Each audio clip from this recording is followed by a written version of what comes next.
Alright, gentlemen, welcome to yet another exciting episode of Undulating Hood Ornament. This is a rear-view mirror ornament. But anyways, I can't get the angle any better, so you're just going to have to bear with me.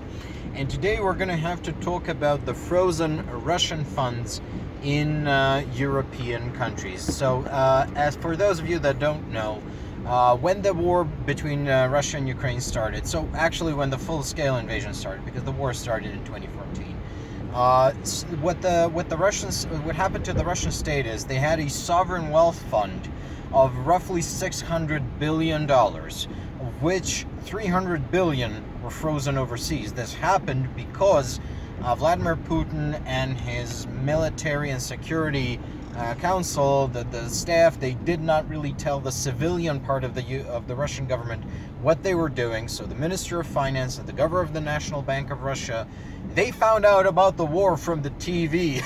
That's like the most absurd thing. That's Elvira Nabiullina, for example, governor of the Russian Central Bank.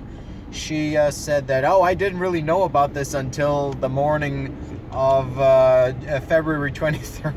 22nd, right? She found out from the television, and as a result, roughly half of those assets were trapped in the West. Now, they have been frozen. Russia has not been able to access this money, this money has, for the past 4 years, been accruing interest, and some of this interest has actually found its way to Ukraine as financial aid, as aid in terms of weapons. But now the countries of the European Union are debating seizing the assets which are in the European Union and just giving it to Ukraine as weapons or as just money. This is, of course, the Russian money we're talking about here. And that's actually a very good argument which people have made. I mean, we have been using European taxpayer money to support Ukraine, and that is a good thing. We should support this European nation in its civilizational struggle against this Eastern dictatorship known as Russia. However, there are $300 billion, just lying there. They're the enemy's money. Why not use the enemy's money against them? And now the European Union is finally moving to seize this money. And a lot of my friends have been asking, well, what took them so long? What took them so long? Why can't they just take the money, take the Russian money, and give it to Ukraine, or just buy weapons with it? I mean, why are we doing this? And the answer is legal security. So a little something so I'm a lawyer, as some of you may know, or used to be one at any rate. Anyways, my degree is still valid. I still know a thing or two about the law. And there is this concept known as legal security. I'm not sure how you call it in English, but it is the notion that once you have a right, the state cannot take away things from you. It cannot take away rights from you that have been guaranteed to you by law. And the only way you can lose something, which is your right, which you are entitled to, is through force of law. And one of the core aspects of this is actually property rights. So what you own is yours, and the state cannot take it from you unless it is in accordance with legitimate law. So, for example, if I use my property to commit a crime, then it can be taken away from me. If my property is the result of a crime, so I stole money and I used it to buy a car, for example, then it can be taken away. But if I've done nothing wrong, nothing in contravention of any law, my property cannot be taken away from me, and it especially cannot be taken away without compensation. Now, there are ways for the government to take things it needs to own.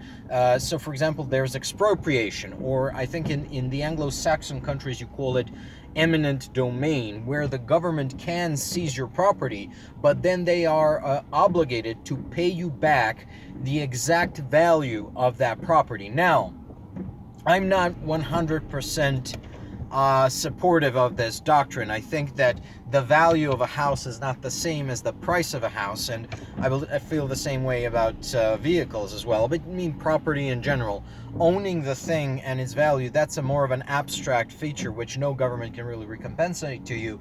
But price, yeah, okay, so that's what's called fair market price, which you are owed if your property is expropriated, that the state needs to, I don't know, build a pipeline or some shit, which has happened here in Macedonia some years ago. It was a little bit of a controversy about the fairness of these expropriations. Then you have essentially requisition. Now, requisition refers primarily to seizing movable property in times of emergency or war, and that would be like, I don't know, the army seizing my vehicle because it needs my vehicle to move troops to the front or some shit. But then I would essentially be given a bill of requisition, which I can redeem with the Ministry of Defense after the war is over, or after the specific military emergency has passed. So that's one way. And the way in which I suspect that the European Union will seize the Russian assets is called confiscation. Now, confiscation is done without compensation. The government will compensate you if they expropriate your immovable properties. They will compensate you if they requisition your movable property. But a confiscation is not something you do to law-abiding citizens. Confiscation is for criminals, and even it's specifically for assets gained by unlawful acts. Now, it could be a little bit different. So, for example, in America, they have something called civil asset forfeiture, which is, frankly, it's ridiculous. I think it's like one of the most ridiculous things anyone ever come up with, and that is like, if a crime takes place on your property, then the cops can seize your property, right? And they can do it with a much simplified process. I don't fully understand it, but I do remember when I first learned about it, that I was outraged. It's just the tyrannical approach of this, and this in what is supposed to be the land of the free. Well, if these Russian assets are seized and given to Ukraine, then the legal regime under which they will be seized will most likely be confiscation. Now, confiscation is specifically something that you do to criminals. You cannot, just because you're at war with a certain country, you can't really confiscate their property. So a friend of mine was asking, why is Russia still paying transit fees to the Ukrainians all the way up to January 1st, 2025 for the gas transiting Ukraine from Russia to Hungary and Slovakia? And I said, well, that's just because the legal security. The Russian state's property rights are not obviated by the fact that the Russian state is waging war on Ukraine, nor are the Ukrainian state's contract rights to those transit fees obligated by the fact that there is a war going on between the states. And this is not without precedent. During the Second World War, I believe that the Bank of England owed some money to the German Reich. They had purchased at one point a Reich bond. This was obviously before the war, and they were still making the payments even as late as 1944 and 45. They were making the transfers to the Reichsbank because not even war can stop the flow of legal commerce, as we call it. So, in order for the EU to seize these assets, legally, within the existing legal framework, that is, we would have to not only declare Russia an enemy state, which we should be doing anyways. I mean, Russia is an enemy of Europe. They've been trying to undermine our countries. They've been waging hybrid warfare. They've been waging actual warfare on a European state, that being Ukraine. And, they've been basically running around trying to destroy our civilization. Now, I'm generally speaking against that. But we would have to declare Russia not only an enemy state, but also a criminal state, a criminal entity whose assets can be confiscated. And given that most of these assets, they are from before February 2022, then we would probably have to retroactively declare Russia an illegitimate, illegal, criminal state, and thereby seize these assets. Now, this is under Orthodox civil law doctrine, the things I was taught in college.